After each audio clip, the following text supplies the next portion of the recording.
Bismillah, alhamdulillah, wassalatu wassalamu ala rasulillah, rabbi syrah li sadri wa yassir li amri wa hlul 'uqdatam min lisani yafqahu qawli. Teman-teman peserta yang dirahmati Allah, Assalamualaikum warahmatullahi wabarakatuh.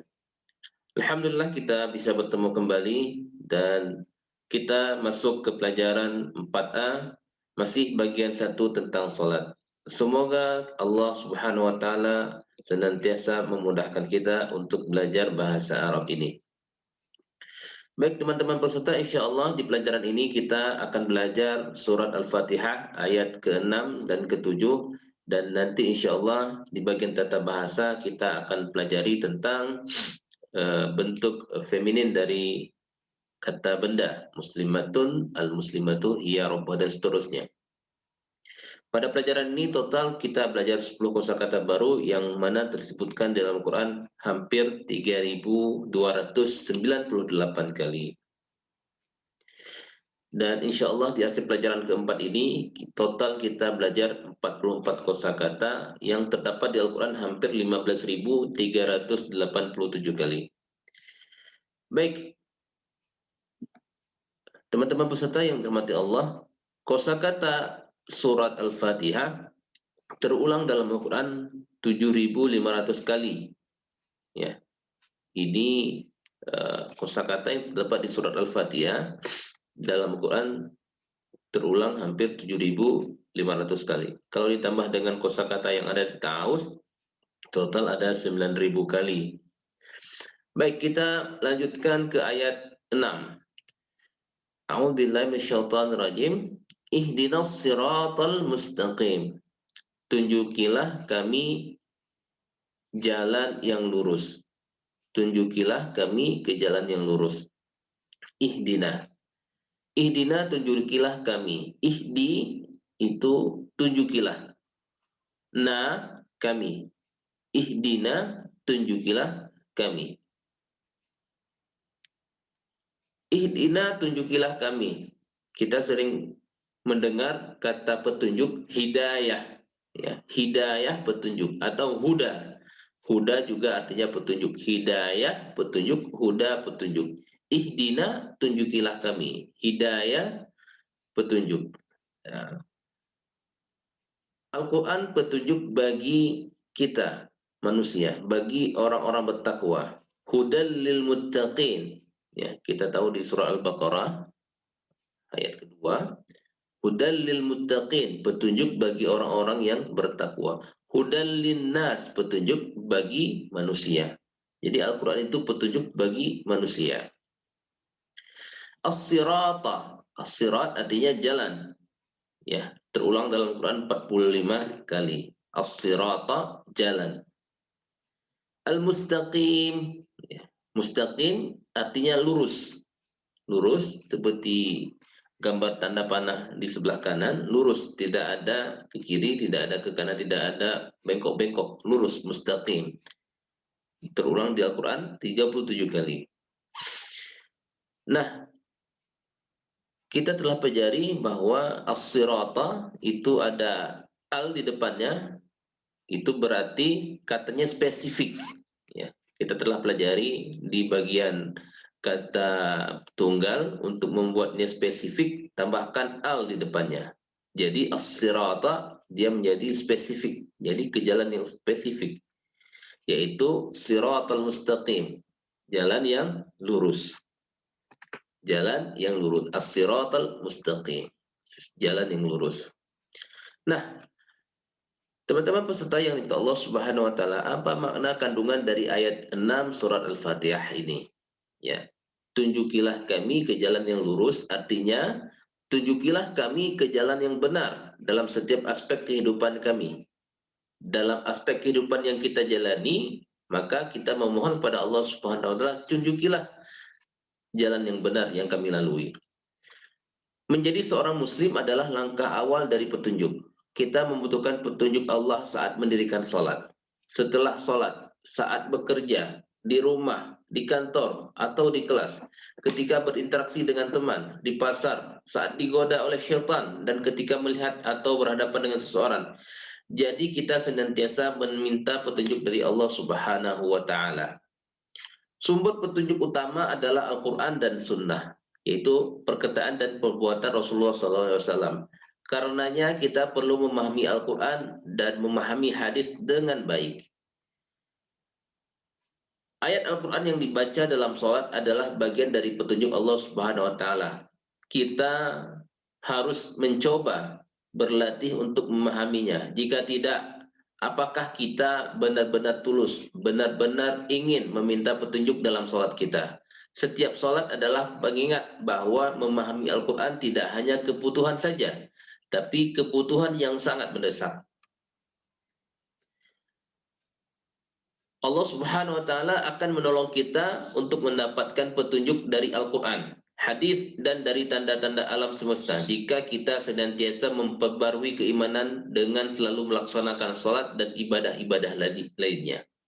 Jadi ketika kita senantiasa menjaga sholat kita, memperbarui keimanan kita, insya Allah Allah Subhanahu wa Ta'ala akan memberikan kita pertolongan dan memudahkan kita mendapatkan petunjuk dari Al-Quran. Nah, mengkaji Al-Quran, hadis, sirah, bergaul dengan orang-orang soleh, dan menjauhi syirik, bid'ah, serta menjauhi perbuatan dan pikiran jahat. Insya Allah, dengan kita senantiasa melaksanakan sholat, melakukan ibadah-ibadah lainnya, mengkaji Al-Quran, hadis, sirah, bergaul dengan orang-orang soleh, menjauhi perbuatan syirik, bid'ah, serta menjauhi perbuatan dan pikiran-pikiran kotor yang jahat, insya Allah Allah akan selalu mengarahkan kita, menunjuki kita ke jalan yang benar. Oleh karena itu dari ayat ke-6 ini kita mendapatkan kebiasaan ke-10 yang harus senantiasa kita lakukan dalam kehidupan kita, yaitu mintalah petunjuk pada Allah Subhanahu wa Ta'ala agar kita mengetahui dan mengikuti jalan yang benar. Baik teman-teman peserta, mari kita praktekkan, kita hafalkan ayat ke-6 ini beserta artinya. Seperti biasanya, saya akan bacakan potongan ayatnya dan saya minta teman-teman untuk menyebutkan atau membaca artinya. Ihdina, tunjukilah kami. As-sirata, ke jalan. Al-mustaqim, yang lurus. Ihdinas siratal mustaqim. Tunjukilah kami ke jalan yang lurus. Ihdinas siratal mustaqim.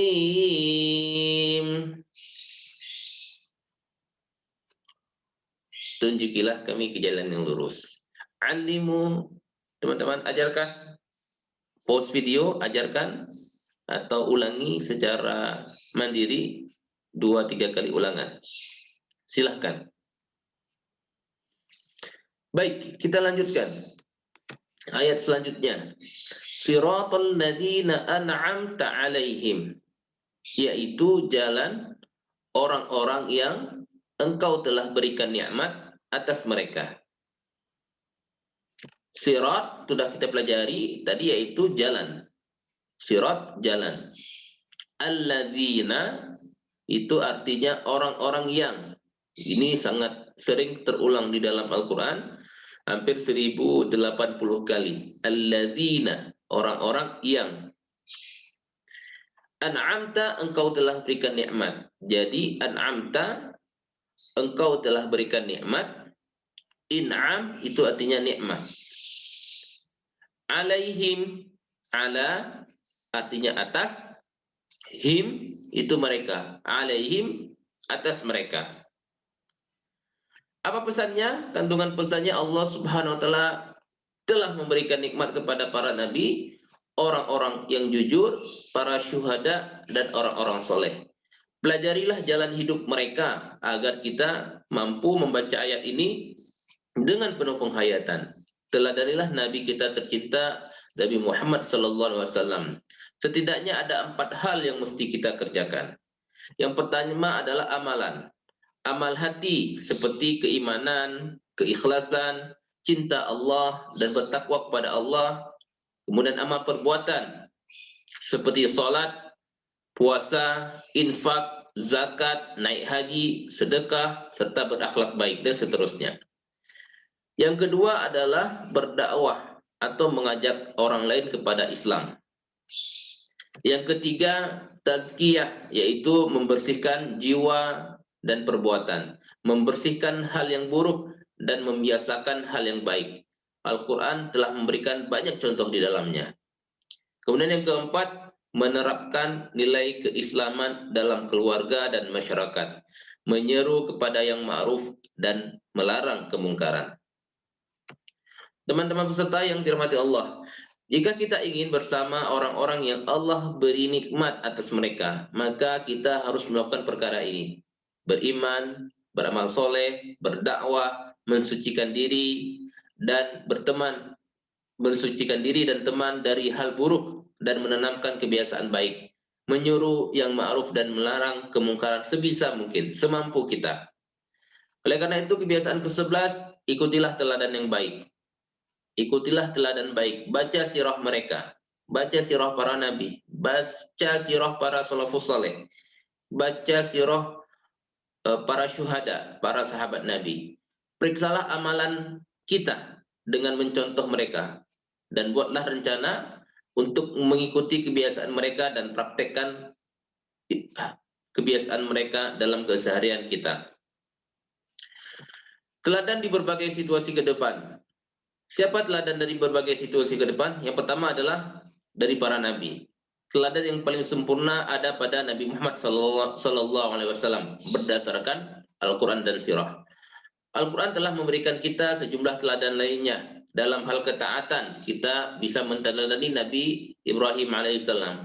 Dalam hal kesabaran, kita bisa meneladani Nabi Ayub alaihissalam. Dalam hal kegigihan berdakwah, kita bisa meneladani Nabi Nuh alaihissalam. Ketika berhadapan dengan situasi yang amat sulit, kita bisa meneladani Nabi Musa alaihissalam. Atau ketika kita harus bertobat, maka kita lihat bagaimana tobatnya Nabi Adam alaihissalam dan Nabi Yunus alaihissalam dan lain-lain. Al-Quran telah memberikan banyak cerita. Al-Quran telah memberikan kita banyak teladan. Kita baca dari Al-Quran dan kita praktekkan dalam kehidupan kita sehari-hari. Baik, mari kita praktek seperti biasa. Sebutkan artinya. Sirata, yaitu jalan. Alladzina, orang-orang yang an'amta, engkau telah berikan nikmat, alaihim, atas mereka. Siratal ladzina, yaitu jalan orang-orang yang an'amta alaihim, engkau telah berikan nikmat atas mereka. Siratal ladzina an'amta alaihim, yaitu jalan orang-orang yang engkau telah berikan nikmat atas mereka. Siratal ladzina an'amta alaihim, yaitu jalan orang-orang yang engkau telah berikan nikmat atas mereka. Baik, pause video, alimu, ajarkan atau ulangi secara mandiri pribadi 2-3 kali ulangan. Silakan. Baik, teman-teman peserta, kita lanjutkan.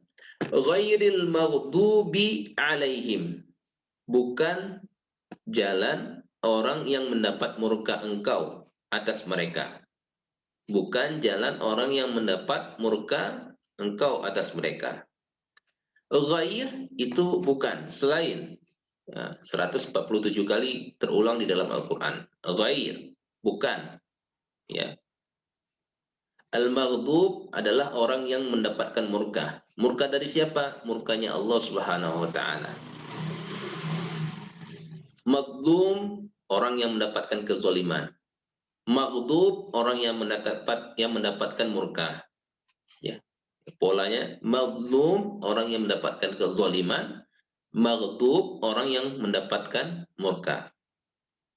Alaihim, telah kita pelajari di atas tadi. Ala, atas. Him, mereka. Alaihim, atas mereka. Waladdallin, wala, bukan, dan bukan pula. Ad-dallin, orang yang sesat. Wa, dan. La, tidak.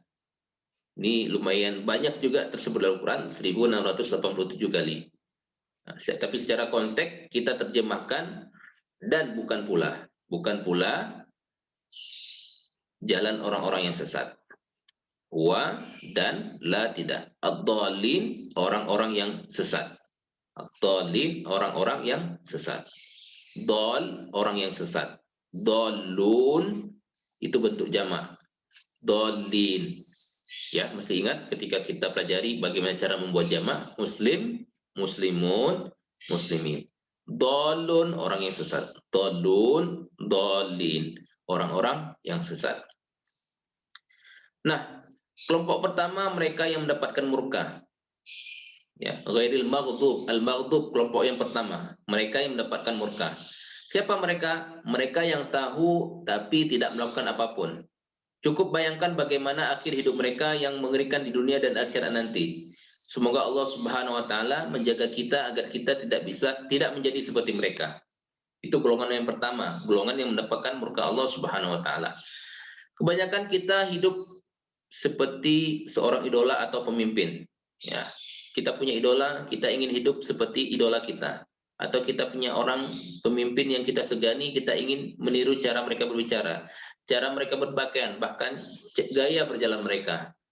Nah, oleh karena itu, sebelum kita menjadikan mereka idola atau teladan kita, cek terlebih dahulu apakah para idola itu atau para orang yang kita kagumi itu mengikuti Al-Quran dan hadis atau tidak. Kemudian kelompok yang kedua adalah orang-orang yang sesat, yaitu mereka yang tidak tahu dan tidak mau mencari tahu. Mereka melakukan sesuatu tanpa tahu kebenaran. Mereka tidak mau bersusah payah mencari tahu tujuan mereka diciptakan dan hidup mereka. Mereka tidak mencoba untuk mencari pengetahuan yang benar, ilmu yang benar. Oleh karena itu, teman-teman yang dirahmati Allah Subhanahu wa taala, mari untuk agar kita tidak berada bersama orang-orang ini setelah kita mempunyai Al-Quran, setelah kita tahu petunjuk Al-Quran. Apakah kita ingin jauh dari Al-Quran hanya karena kita tidak tahu bahasa Arab? Mintalah kepada Allah Subhanahu wa taala agar kita diberikan taufik untuk belajar dan memahami Al-Quran. Buatlah rencana untuk itu dan investasikan waktu. Luangkan waktu, alokasikan waktu. Putuskan bahwa mulai hari ini kita tidak akan mengabaikan pelajaran bahasa Arab Al-Quran.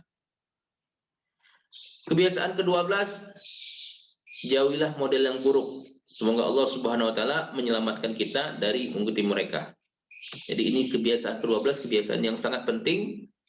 Kalau ada teladan yang buruk, idola yang buruk, model yang buruk, ya, jauhi. Semoga Allah menyelamatkan kita dari mengikuti mereka. Allah telah gambarkan dua model yang buruk adalah al-maghdub dan ad-dallin. Orang yang Allah berikan murka atas mereka dan orang yang sesat. Kita praktek, sebutkan artinya. Ghairi, bukan jalan. Al-maghdub, orang yang mendapatkan murka engkau. Alaihim, atas mereka. Ghairil maghdubi alaihim, bukan jalan orang yang mendapatkan murka, bukan pula jalan orang yang mendapatkan murka engkau atas mereka. Ghairil maghdubi alaihim, bukan jalan orang yang mendapat murka engkau atas mereka. Waladdallin, bukan pula jalan orang yang sesat. Waladdallin, bukan pula jalan orang yang sesat. Baik, ajarkan, pause video, ulangi secara mandiri, pribadi, 1-2 kali ulangan. Silahkan.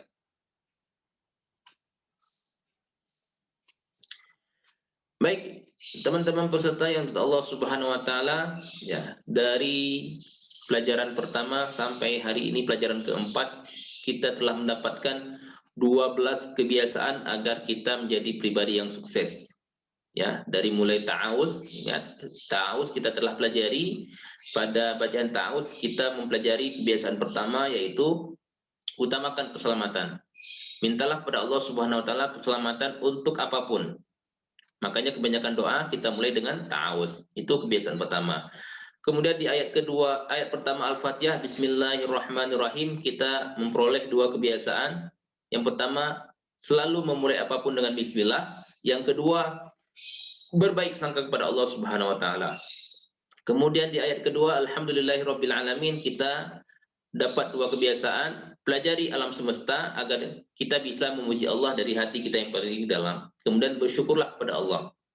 Kebiasaan keenam dari Ar-Rahmanir Rahim, jadilah penyayang dan ramah kepada setiap orang. Kebiasaan ketujuh, selalu ingat adanya hari akhir, Maliki Yaumiddin. Ya, kita ingat bahwa Allah lah pemilik hari pembalasan.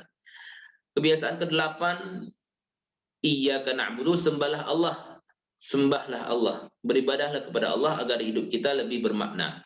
Wa iyyaka nasta'in, dapat kebiasaan kesembilan, mintalah pertolongannya. Hanya Allah lah yang bisa menolong. Allah menyukai kita berdoa kepadanya untuk apapun. Semakin sering kita berdoa, semakin Allah suka kepada kita. Kebiasaan ke-10, ihdinas siratal mustaqim. Mintalah petunjuk untuk kegiatan apapun, untuk aktivitas apapun dalam kehidupan kita. Kebiasaan nomor 11, teladani contoh yang baik, yaitu an'amta alaihim, alladzina an'amta alaihim, orang-orang yang Allah telah berikan nikmat. Para nabi, pada orang-orang jujur, orang-orang syuhada, dan orang-orang soleh. Teladani mereka, teladani contoh yang baik. Dan yang terakhir, jauhi contoh yang buruk. Al-maghdub, ad-dallin, orang yang Allah berikan murka, Allah yang sesatkan. Baik, alhamdulillah teman-teman peserta, kita selesai pelajaran keempat dan insya Allah kita istirahat sejenak dan nanti kita akan lanjut ke pelajaran 4B bagian tata bahasa. Ya, semoga Allah Subhanahu wa taala mudahkan kita untuk belajar bahasa Arab agar kita bisa memahami Al-Qur'an dengan lebih baik. Kita cukupkan, kita istirahat sebentar dan kita akan lanjut ke bagian tata bahasa. Subhanakallahumma bihamdika asyhadu an la ilaha illa anta astaghfiruka wa atubu ilaik. Assalamualaikum warahmatullahi wabarakatuh.